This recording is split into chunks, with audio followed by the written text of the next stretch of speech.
Thank you everyone for joining us. Before we begin, for those of you that would like ASL services or interpreters, our two interpreters today are Maria Cardoza and Felice Shays. In the chat, we'll share instructions on how to pin their video or move them to the stage. Thank you.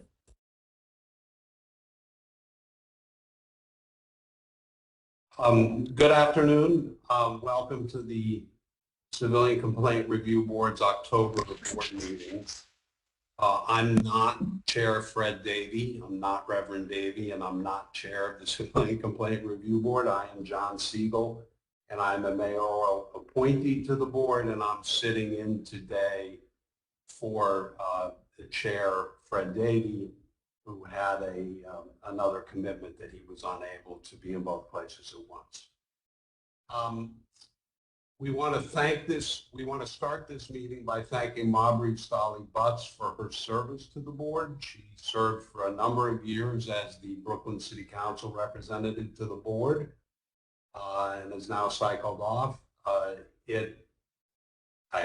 think I speak for all the board members and staff that it has been a pleasure working with her. I found her to be truly an excellent lawyer, and we are grateful for her service to the CCRB and the city.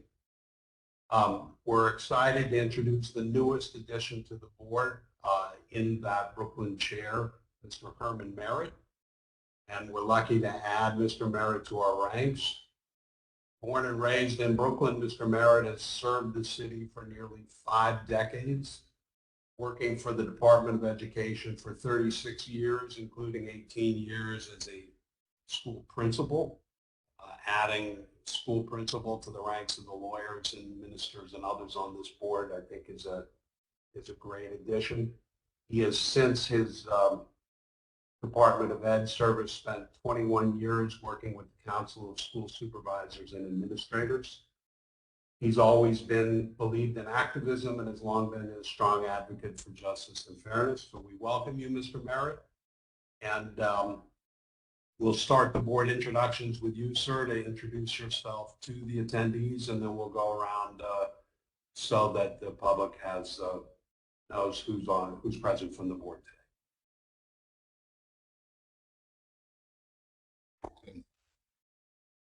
today. My name is Herman Merritt. I'm the Brooklyn representative for the City Council. I'm honored to be selected to be on the board, and I look forward to working with the board and doing my best to make the CCRB shine. Thank you. And I'm glad to meet you, Mr. Merritt, or what passes for meeting another human being these days, to see your square on the screen. Let's go around and introduce the others, starting with Arva Rice. Hello, I'm Arva Rice, and I'm appointed from the mayor's appointment, and I'm a Harlemite. Thank you so much. Corinne. Maureen Irish. I'm also a mayoral appointee and also live in Harlem. Erica. Good afternoon, all, and welcome to Mr. Merritt. It's great to have you on the board. I'm Erica Bond. I'm a mayoral appointee, and I'm a Brooklynite. Esmeralda Simmons. You're muted. You're going to need to unmute. Good afternoon, everyone. Sorry about that. I'm the public advocate's appointee. I live in Brooklyn. And I welcome Herman to the board. And next is our senior member, but only in terms of duration of service, Joe Puma. Good afternoon, everyone. I am Joseph Puma. I'm the Manhattan City Council's representative on the board, and I am born and raised in Manhattan. And I send a welcome to Mr. Merritt. Looking forward to working with you. Thank you. I believe we also have two board members who are present by audio, not on screen. Hopefully they can hear us and respond. First would be Sal Carcaterra.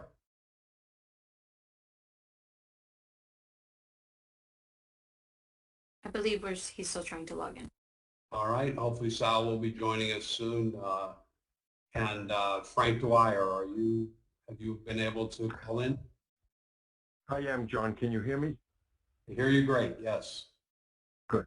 Yeah, I'm Frank Dwyer, and I am trying to log in, but I'm hitting technical problems. It might be because I'm using an iPad. But in any case, I'm a Brooklyn born and raised, Queens resident, and I'm a police commissioner designee. Great. I think that's it for board members present. Thank you all. Mr. Carcaterri's been having problems logging in on the phone. I don't know if he has logged in yet. It doesn't sound like it, but when he does, we'll let you know so you could introduce him. Yeah, and I know we've got at least one board member who will probably be a late arrival today. Yeah. Mr. Merritt, I understand that you joined the CCRB Youth Advisory Council Summit on Youth and Policing last week, which we all appreciate.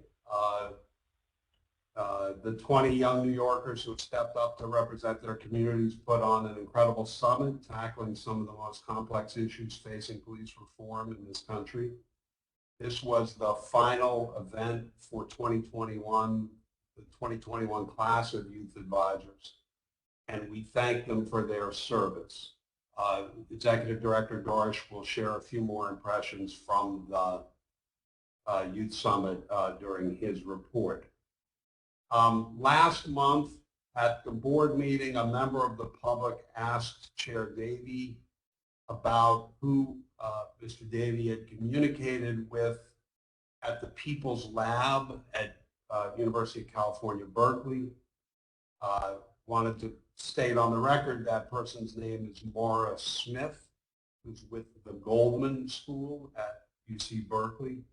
And while we already shared this information with the citizen attendee who asked shortly after the board meeting, Chair Davey wanted to ensure that this information was publicly shared as well. So I've done that. We will today at the meeting, as part of our public agenda, taking the opportunity to update the public on the implementation of the disciplinary matrix that the CCRB and NYPD agreed to earlier this year, which is one of the most important and positive steps forward in the police discipline process this year.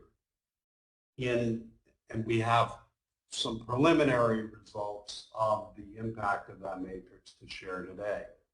In 2019, the NYPD concurred with only half of the non-APU cases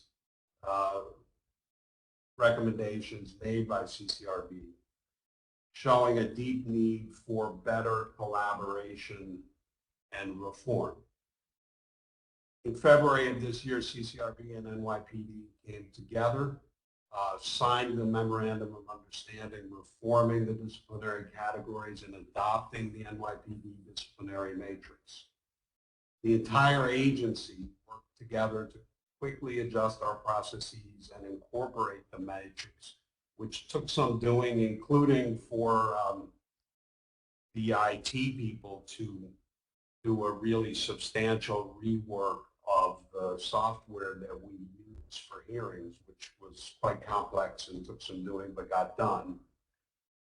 Since that time, the board has substantiated misconduct against 123 officers in 70 complaints, applying the disciplinary matrix to our recommendations on those findings.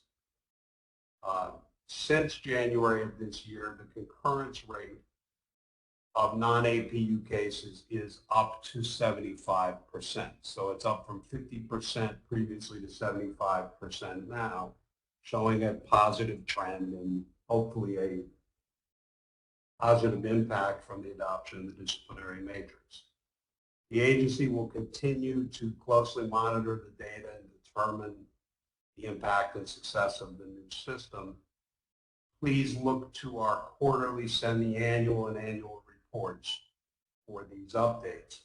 Para Targan, the Senior Counsel to Executive Director Darsh, will shortly in this meeting give a presentation expanding on this information and updating the board and public on the progress under the matrix. While the matrix is an excellent step forward, as Chair Davey has frequently advocated for the City of New York to optimize civilian oversight, the chair has repeatedly emphasized the need to grant CCRB final authority over disciplinary decisions. To codify that final authority and sufficiently fund CCRB to ensure fairness and justice for all New Yorkers. And I repeat on his behalf, and in his absence, that call. My own view is that independent civilian oversight requires independent civilian final authority over disciplinary determinations. The two logically and legally need to go together. We will continue to work diligently, scrupulously, and cooperatively to try to improve the current process, while we also continue to advocate for what is needed to properly serve the city. On that note, I hand the mic, if you will, the virtual mic, over to Executive Director Jonathan Darsh for his Executive Director report. Thank you, Mr. Siegel. I think I heard Mr. Carcaterra, if you wanna, if he's on, maybe he could introduce himself. Sure. Can you hear me, John? Yes. Oh, I think he meant you. Sure. Good evening, everyone. Actually, I was on from the beginning. I heard John, your opening remarks also. So everyone, I'm Sal Carcaterra, and I'm a police commissioner designee to the board. Brooklyn born and raised, and live on Staten Island. Thank you. And John, before you do your report, let me just, I neglected to move the adoption of the minutes from the last meeting. So I've moved the adoption of the minutes from the last meeting. If someone has a second of that. Second. And is there any opposition to adopting the minutes from the September meeting? Okay, so they're adopted. John, now I turn it over to your report for your report. Thank you, Mr. Siegel. This past Thursday, the YAC put on the first nationwide summit on youth and policing. We heard from young people across the country, Seattle, Denver, Louisiana, to better understand what young people and America's relationship with law enforcement looks like and how to improve it.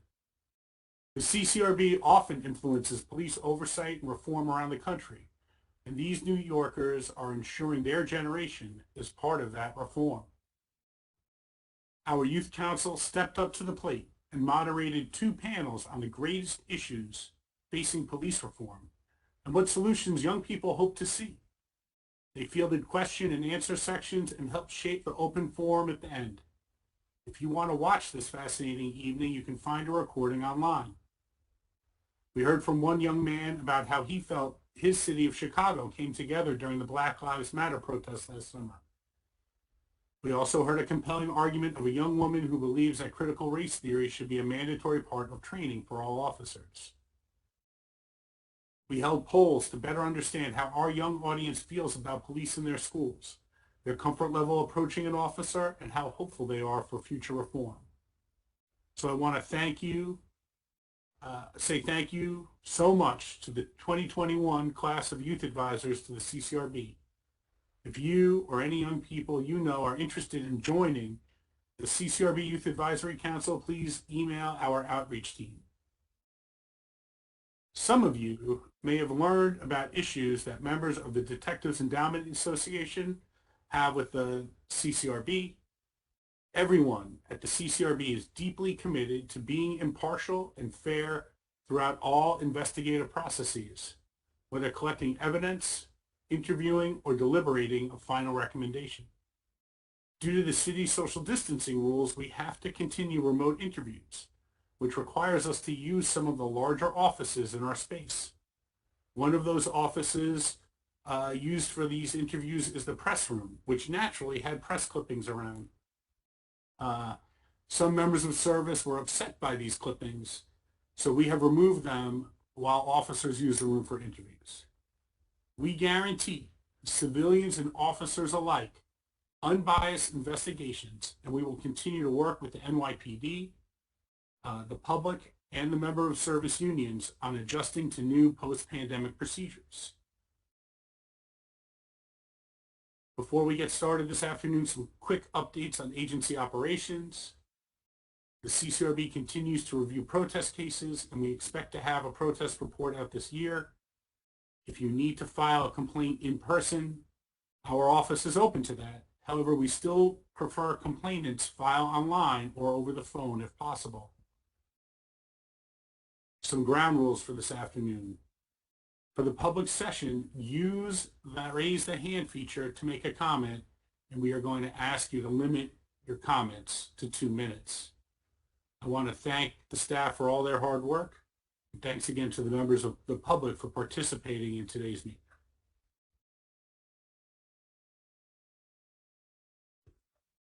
Next, we have a presentation from Director of Outreach, Jahai Rose. Okay, thank you very much, Mr. Siegel. Thank you all very much for attending. I'm just going to share my screen.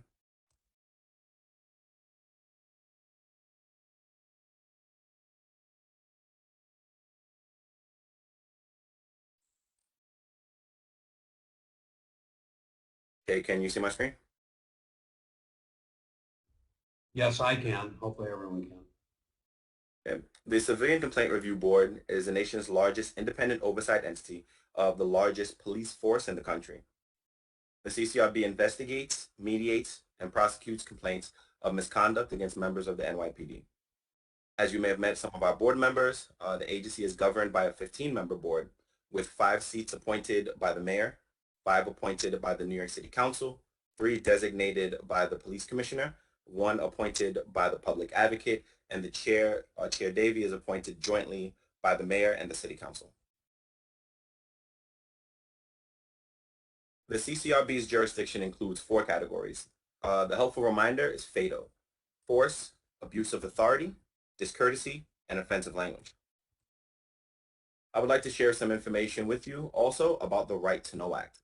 The Right to Know Act is a law that went into effect in October 19, 2018. This affects police encounters that include stops, searches, sobriety checkpoints, and other encounters where police officers should, in certain cases, identify themselves by providing their name and other information, such as their rank, command, and shield number. With some exceptions, they should explain the purpose of their interaction, inform you of your right to say no when asking for a consent search of your person, property, vehicle, or home. And in certain circumstances, they should offer a business card with the officer's information that explains how a comment or complaint can be made about the interaction with the NYPD. Civilians can request this business card in all interactions.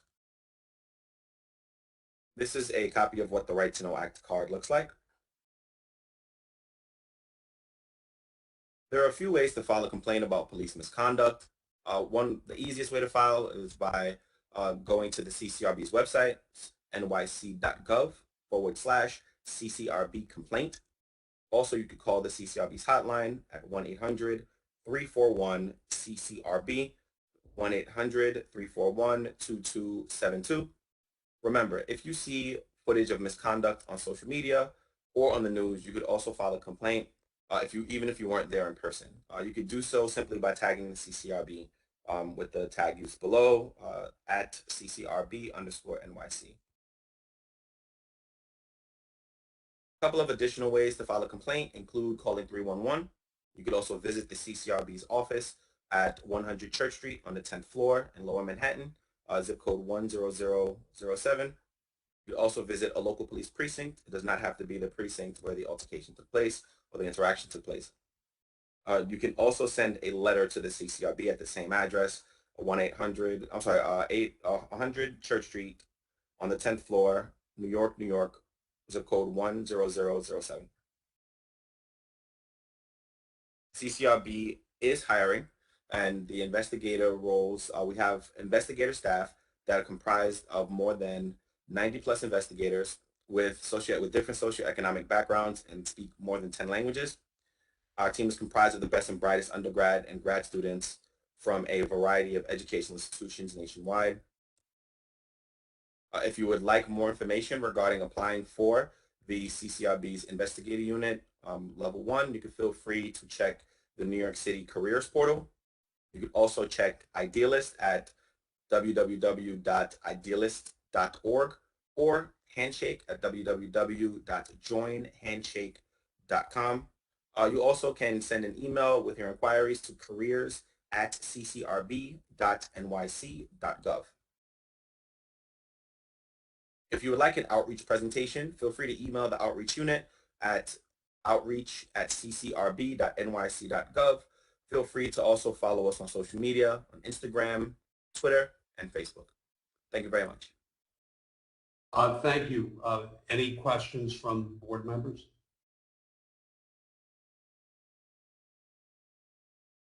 I see Mr. Willie Freeman on screen. Mr. Freeman, if you can hear me, you want to take a moment and introduce yourself to the attendees. We've gone around the board with the other board members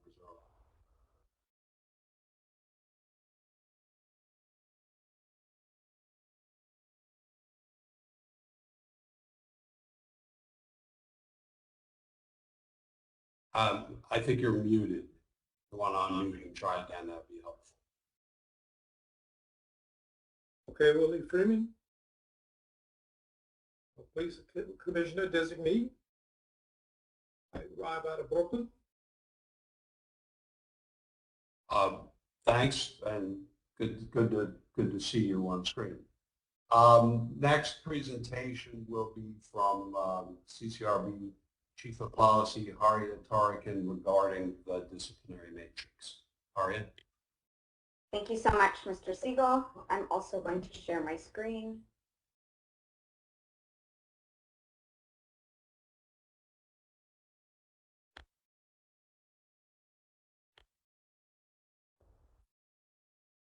Great. Thank you, everybody, for joining us. I am going to give a brief update on the disciplinary matrix and the use by CCRB and NYPD so far. So for those of you who might not be familiar with the disciplinary matrix, it exists online. If you just Google NYPD matrix, you can find it. On February 4th of this year, the CCRB signed a memorandum of understanding with the NYPD and agreed to adopt the NYPD's disciplinary matrix that went into effect on January 15th, 2021. Like Mr. Siegel said, it took us a couple of months to put the matrix into effect, but our board's first meeting that used the matrix was on April 8th. Since then, the board has used the matrix 123 times.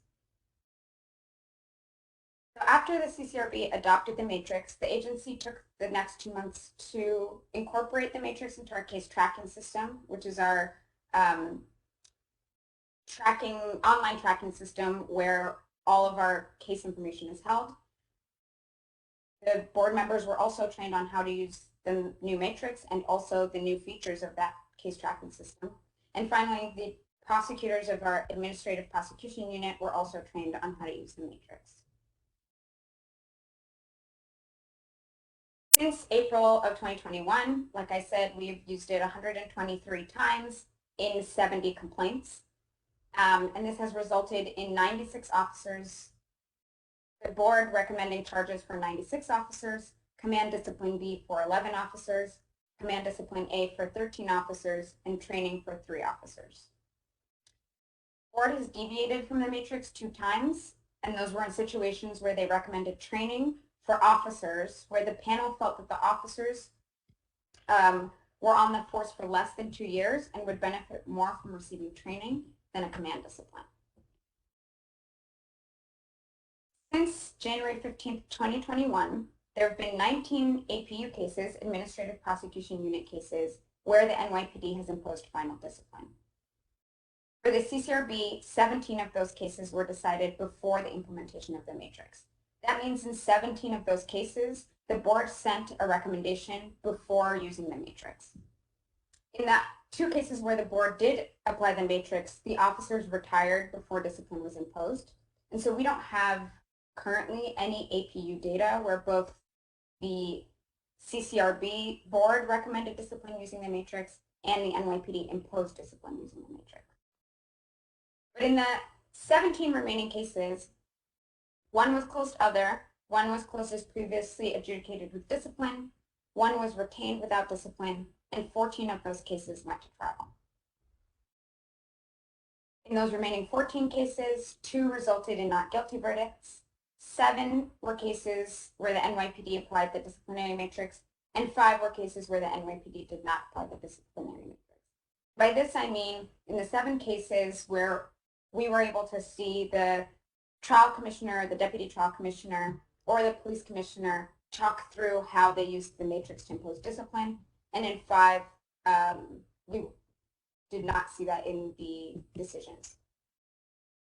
So in the 7 cases where the NYPD applied the matrix, you will see a little asterisk on the slides for cases where there was concurrence, which means the penalty that was recommended by the agency was also the penalty imposed by the police commissioner, or the penalty imposed by the police commissioner was higher than that.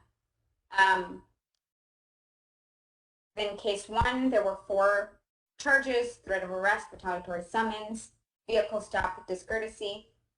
The CCRB recommended dismissal probation, and the police commissioner imposed the aggravated penalty of the matrix of 10 days for the charges where the officer was found guilty.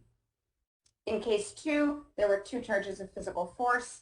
The APU recommended 25 days and dismissal probation, and the police commissioner imposed the presumptive penalty of 10 days.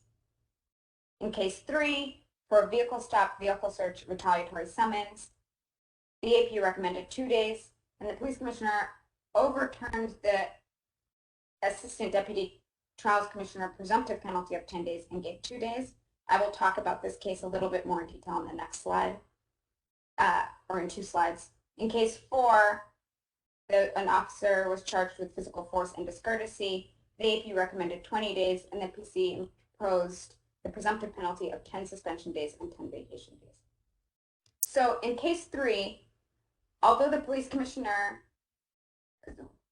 agreed with the ADCT that the police officer was guilty of the charges, he deviated from the penalty recommendation and the matrix due to the officer's excellent employment history, limited intrusion of the search and issuance of the summons, which were conducted in the presence of a supervisor, and he said this was the same penalty originally sought by CCRB. If you remember, this was a case where CCRB recommended penalty before the matrix was imposed, and so the police commissioner agreed with a pre-matrix penalty recommended by the CCRB, although during trial, the APU did argue that the presumptive penalty of the matrix should apply. And then in case 5, 2 search of premises, 2 entry of premises, and 4 retaliatory arrests. The APU recommended 25 days, and the PC overturned the trial judge's improperly applied penalty of 15 days and correctly applied the aggravated penalty of 45 days of the matrix. Case 6, the officer was charged with 3 discourtesies, a threat of force, a nightstick as a club, physical force, and threat of arrest. The APU recommended 20 suspension days and 30 vacation days, and the PC endorsed the trial commissioner's improperly applied aggravated penalty of 10 suspension days and 15 vacation days. Case 7 was a strip search where the APU recommended 20 days in dismissal probation, and the PC imposed a presumptive penalty of 20 days of probation. I know that this is a lot of information, particularly to be reading so quickly, but this presentation is also available on the CCRB website. Finally, in the 5 cases where the CCRB did not use the disciplinary matrix in its decision by either the trial judge or the police commissioner, you will see that there was concurrence in one of these cases, but not in the other 5. To read them out once again, case 1, the charges were nightstick as a club, physical force. AP recommended 20 days and the PC imposed 12 days. Case 2, there's a charge of physical force where the AP recommended 15 days and the PC imposed 10 days. Case 3 was a stop and frisk. AP recommended 8 days and the police commissioner imposed 8 days. Case 4 was a vehicle stop, vehicle search, threat of summons, and search of a person. AP recommended 20 days and the PC imposed 10 days. And finally, case 5, which was a stop and frisk, where the AP recommended 7 days and the PC imposed 6 days. One of the interesting things when looking at these cases is, taken together, it would look like the concurrence rate was about 33%. But actually, if you look at the cases where the disciplinary matrix was applied, the concurrence rate is 50%, as opposed to the cases where the disciplinary matrix wasn't applied, the concurrence is right around 33%. And so we do see a positive trend in using the disciplinary matrix in APU. In non-APU cases, since January 15th of 2021, the NYPD has imposed discipline against 188 officers, and the concurrence rate is 75%. That is up slightly from 73% in 2020, and an improvement from the 51% concurrence rate in 2019. So in conclusion, although it's very early, the matrix data is still coming in for us to be able to say whether it is effective or not, but we do believe that the preliminary data shows a positive impact on the PC implementing CCRB's penalty recommendations. The agency continues to track this data and will continue to report on the impact of the matrix in our quarterly APU reports, as well as our semi-annual reports and our annual reports. That is the end of my presentation, so I will stop sharing my screen, but I'm here to answer any questions that anyone might have. Thank you, Ari. Any board members have follow-up questions regarding that presentation? Mr. Siegel, could I ask Ari a question? Absolutely, John. So in the slide that had the 5 cases where the department did not apply the matrix, how many of them were decided in February right after the imposition of the matrix? So 4 out of the 5 of them were decided in February, right after the decision of the matrix, and 1 was decided in June. So it's really only 1 where they had the opportunity and they did not apply the matrix. Yeah. I was wondering, are we getting explanations regarding deviations from the matrix and why those decisions were made? So we have been getting departure letters since the charter change, and those haven't changed, and that's where we're seeing explanations. Otherwise, in APU cases, we get a letter from the police commissioner explaining his decision in all cases. And so, yes, we are receiving this. Any other questions from the board? I have a question. Yes. What is the status of the 96 cases that were where the board's recommendation per the matrix was charges? Are trials getting scheduled right now? What's the situation with I guess the internal tribunal at the department and the APU, and how's that affecting their work? So I can get back to you with a full breakdown of where those cases are, but they are somewhere in between APU looking at the charges and deciding whether or not to, and figuring out the service of charges, or charges are with DAO, or charges have been served. So there are cases in all of those categories, and I can get back to you with a breakdown. Thank you. We have a couple other board members joining to complete the introductions. Let's start with Mr. Joseph. You could just introduce yourself to the public as the rest of us have earlier. Good evening. I apologize for being late. My name is Nathan Joseph. I am a City Council designee from Staten Island. And Michael, you're up. Hi, good evening. Michael Rivadeneira. Apologies for being tardy as well. I am the City Council's designee from the Bronx. Great, thank you guys. Any other questions from the board on the matrix at this point?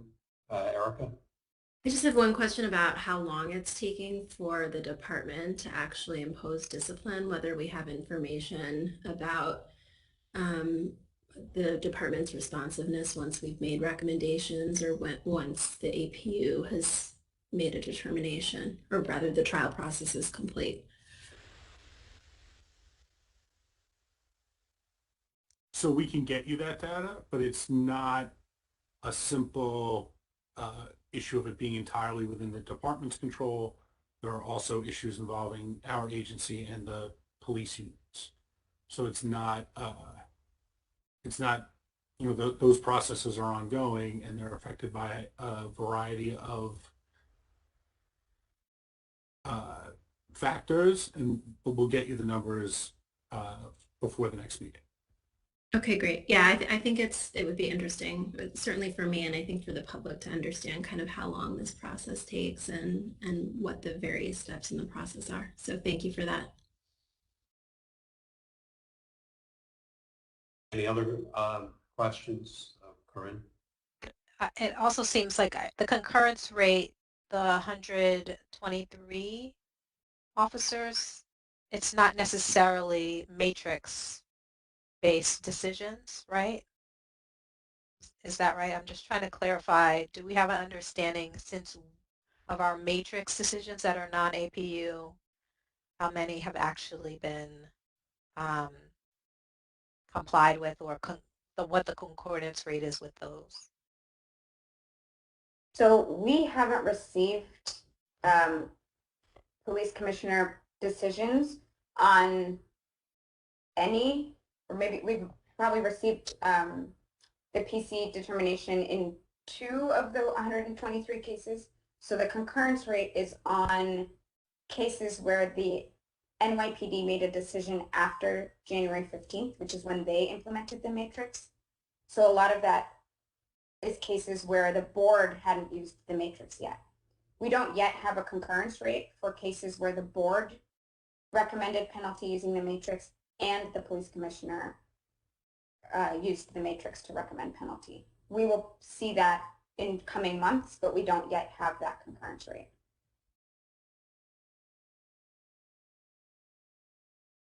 Great.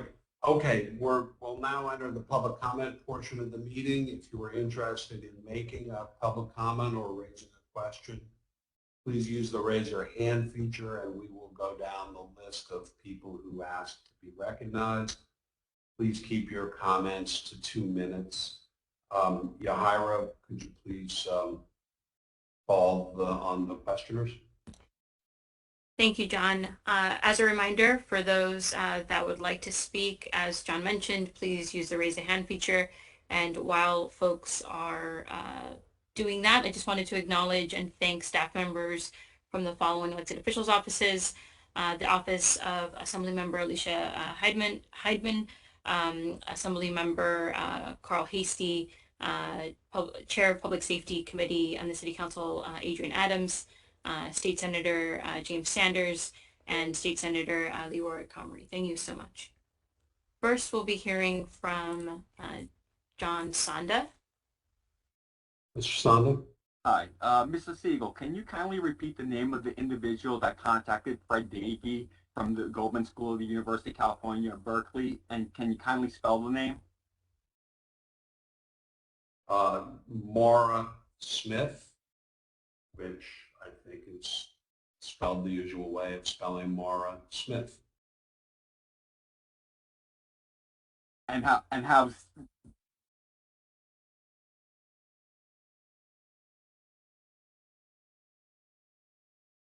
think we misconnected somewhere there on your follow-up question, Mr. Sonda.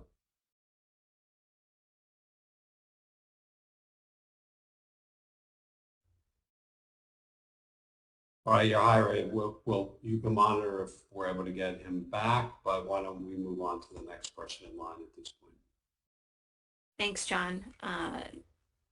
Currently, we don't have any folks with their hands raised. If anyone calling in would like to raise their hand, they can press *3. And I will give that a minute. If Soren, if you can unmute John Sonda again. Thank you. You can hear me now? Yes, we hear you. You started to ask a follow-up question and we got disconnected. So. Yes, I asked you to spell the name. Do you have the spelling of the name? Yeah, Smith, S-M-I-T-H, first name And Maura, M-A-U-R-A. Thank you. Did you ask Chair Fred Davey any questions about this individual? I didn't know. I was simply providing the information as to whose name it was. As I understand, you had asked and that had been previously provided to you. So you did not have any discussions with Chair Fred Davey about this individual? I have not. No, I'm just providing the public record of who the person referred to at last month's meeting was. You did not ask Fred Davey about any other information that you should know concerning this individual before coming to this board meeting, such as did Fred Davey have any previous contact with this individual? Is that a question you're asking, sir? Because I have not asked him. It's a question that I'm asking. Did you ask him? No, I haven't spoken to him about this. Okay. I actually wasn't at last month's board meeting, and I don't even personally have the context of whatever issue you raised last month. I was simply reporting the name, so it's a public record, and who the person is and their academic background, I'm sure is available.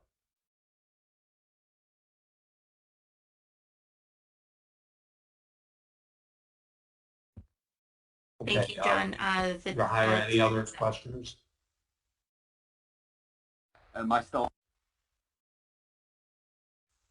Currently, there are no other questions from the audience. Okay. Do any members of the board have any old business that they wish to raise? Any new business? Okay, with that, I'm going to move that we break into executive session. The agenda for the executive session will be the executive director's update and the general counsel's update. The executive director will discuss with the board in executive session the following 3 items.